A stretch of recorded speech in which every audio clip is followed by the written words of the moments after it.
Anxiety, the ties that bind and break. Yesterday, I was listening to an episode of the Reply All podcast. It's a podcast about different aspects of the internet. Actually pretty cool because you can sort of keep tabs on interesting digital world things going on. So anyway, this episode was titled Anxiety Box. The show description goes like this, quote, "Sometimes on his way to work, a feeling of pressure begins thumping in Paul Ford's chest. His breaths shorten, they speed up, and sometimes in those moments of extreme anxiety, Paul's phone talks to him. It tells him everything that's wrong with him." Unquote. I clicked arbitrarily on this episode. I hadn't read the description, but it turns out that Paul created a program called Anxiety Box.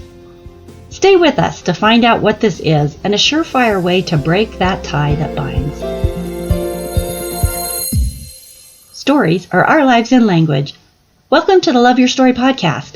I'm Lori Lee, and I'm excited about our future together of telling stories, evaluating our own stories, and lifting ourselves and others to greater places because of our control over our stories.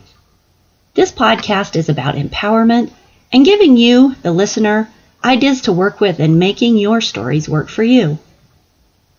The power of story serves you best when you know how to use it. So as it turns out, the Anxiety Box is a computer program where you can type in all the things you're anxious about and your email address, and then all day your anxiety will send you messages. It's going to send you messages in the general language of that anxiety voice to remind you how you're probably not going to succeed, or live, or get pregnant, or whatever you're feeling anxious about. It sounds like a horrible program, but what it did for him was to dehumanize the voice in his head, the voice of his deep anxieties, and he could see them for the spam that they were. Now Paul's anxiety had his email address, and it was using it. So let's imagine that I'm standing on the train. I'm about to go down into the train platform, and I look at my phone and I have an email, and it's the 5th email I've received that day, and it's from my anxiety. And here's an email from June 2nd in the afternoon. Subject: History will forget you because history forgets people who are unable to finish anything. Dear Paul, everyone's really curious to see if you can finish your book. Is there anything you can do to keep this from being a total disaster? Being so sure you can finish your book, in quotes. I don't want to doubt you, but inform me. Are you just going to screw this up? I mean, the thing that matters is, are you actually ready? Sincerely, your anxiety. And you made this to make yourself feel less anxious and better. Now I bring this up because until I heard his description of what he was going through, about sitting on the couch and feeling like he really had to get on that project, and then the voice saying, "Yeah, but you'll never be able to do it." And then there's that sense of overwhelm that hits. And then there's that want to crawl under the blanket and not think about it. Or maybe I should subscribe to Netflix. I hadn't known what that was. My inner voice was calling it pathetic ineffectiveness. I explained it to my friends as hitting a wall. But once he explained it as anxiety, it suddenly felt more normal, less like a flaw and more like something to be managed. I don't think of myself as an anxious person, so I could work through that, couldn't I?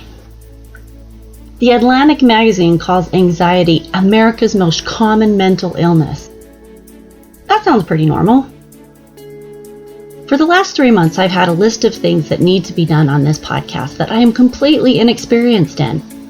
I'm having to learn every step of the way how to do each and every one of these little things, like setting up email campaigns for my listeners and collecting your email addresses so we can start our community and be talking about things. Effective social marketing, not just regular social media marketing. No, I'm talking about effective social media marketing. Integration with programs like Lead Pages, Aweber, Lead Magnet Construction, all of that feels like 100 detours along each route. And while you guys out there that know how to do all of that are thinking, what's the big deal?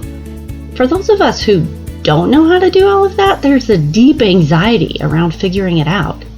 In my case, it's 3 months of staring at this list, and now there's actually about 5 lists. I just keep making new lists of things that should be done. Now, Really, I've been watching how-to videos and trying to learn how to do it and listening to the more experienced folks who have done this, and then, freezing out. My partner and I have been pushing the items on this list back and forth to each other.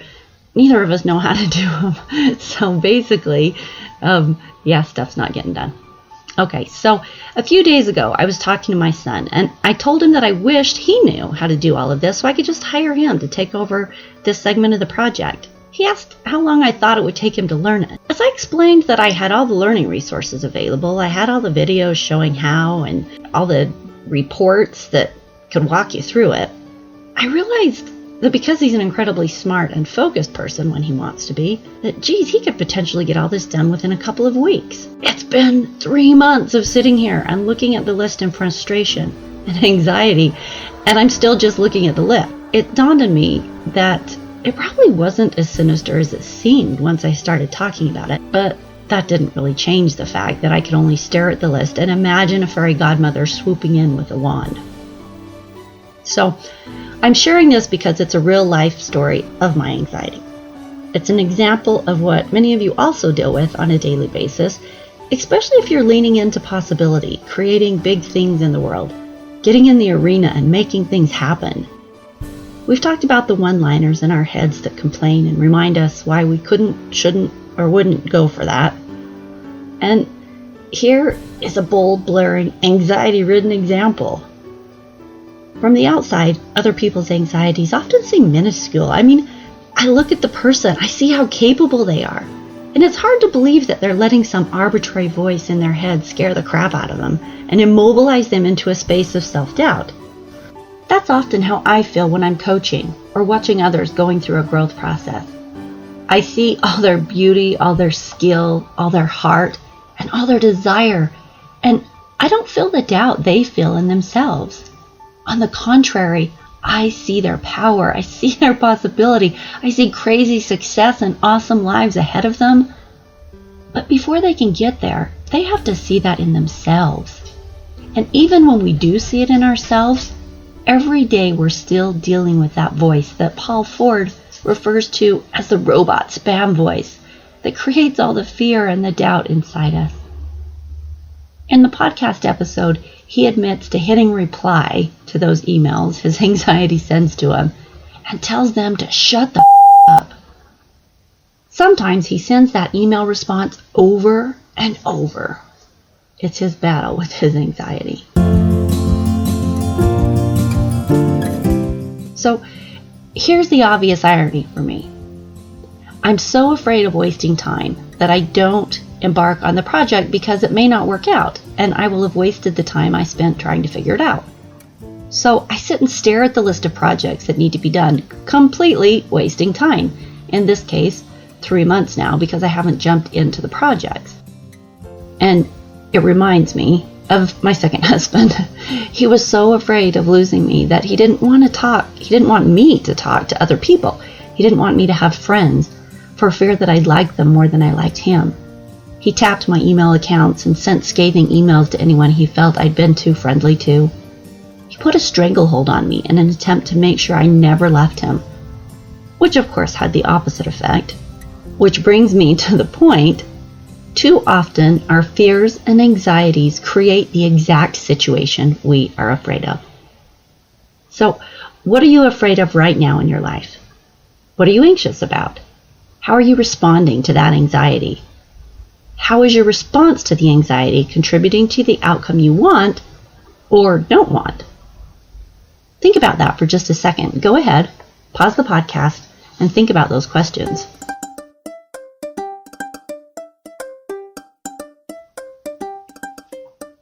If I answer these questions regarding where I'm at with the podcast right now, I have to say that my anxiety about these next steps is causing me to freeze up.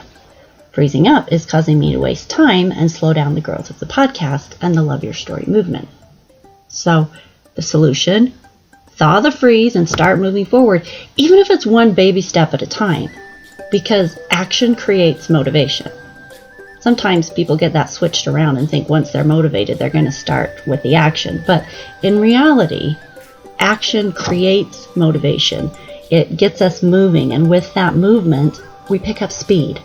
So, just a little bit of movement starts to open the doors to possibility, and the momentum builds. So today, I'm making you a promise. I promise I'm committing to do the first thing on the list, no matter what. Just because I don't know how to get there doesn't mean I can't get there. Remember that line. Just because I don't know how to get there doesn't mean I can't get there. I think of the words from my coach and think, this is a good time to find support. For some of us, asking for support is harder than it is for others. But I'm going to start asking around.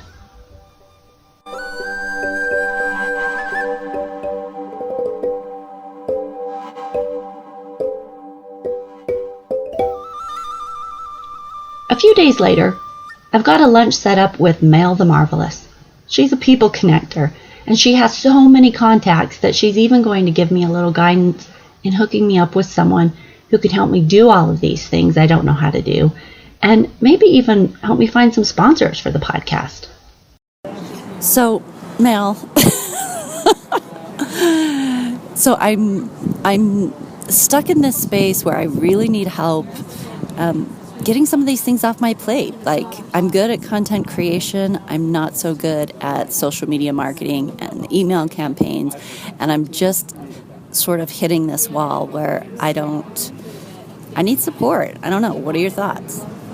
You know, my thoughts for you, Lori, and others that are in the situation is to keep in mind that we're not meant to be able to do everything on our own in life in general, but especially in our business. And so if you can identify the things that you're really good at and the things that maybe you're not so good at or that you don't enjoy, those are the things that you need to be crafting on a list and looking for others that love doing those things, because there's plenty of people out there that enjoy doing all the things that you don't like to do. Take me, for instance. I like to do sales. I like to talk to people. I like building relationships. But if you ask me to sit behind a desk and do things on a computer, or take care of my own accounting, or handle my own social media marketing, that's very uncomfortable and not the tasks during the day that I thrive in. And so I've intentionally delegated those to my assistant. Sounds like I should hire you. Okay, so since you know everybody and you're so well connected, where do I go to find that? Well, I think that there's a number of agencies that exist along the Wasatch Front and in our area that can be helpful to you in that arena. There's definitely people in the local area that's their forte, or that part of their business has to do with assisting small business owners like yourself, especially when you're gaining momentum with your business and revenues are what they are, and as they continue to grow, somebody who can grow with you is okay, so you're going to set me up with this, right? Yes, absolutely. Okay, because this is what you do, yes? Yeah, I think you know, the bulk of what I do is employment matchmaking, but I like to share with people that what I'm doing on a daily basis is making connections. I'm connecting people who have a need, whatever that need may be. I've even had somebody come up to me after a speaking engagement, Lori, and ask me to help her find a husband. And I said, that's not the kind of matching I make. Okay, can I hire you for that too? I didn't know you were on the market, Lori. You are full service. I like this. Okay, so what about this sales thing then? You like doing sales. I hate doing sales. It's time for us to get some sponsors on the website. How do I relieve some of that anxiety? I think first off, I'd like to change your word from sales to education. Because you're not really selling your ads for your podcast and for your business. You're educating people that they exist and give them an opportunity to come to you and tell you, I'd like to be a sponsor, or I'd like to have my ads running on your podcast, Lori. I love your message, I love your product, I love what you're putting out there to the world, and I want to be a part of that. By just educating people to make contact with you and in essence, take a bite off with you, I think that's where you're going to find the biggest success. See, so this is why I turned to Mel the Marvelous, because you're hearing what she's putting down here. Look for support. I reach out for support. This is what I find. So onward and upward.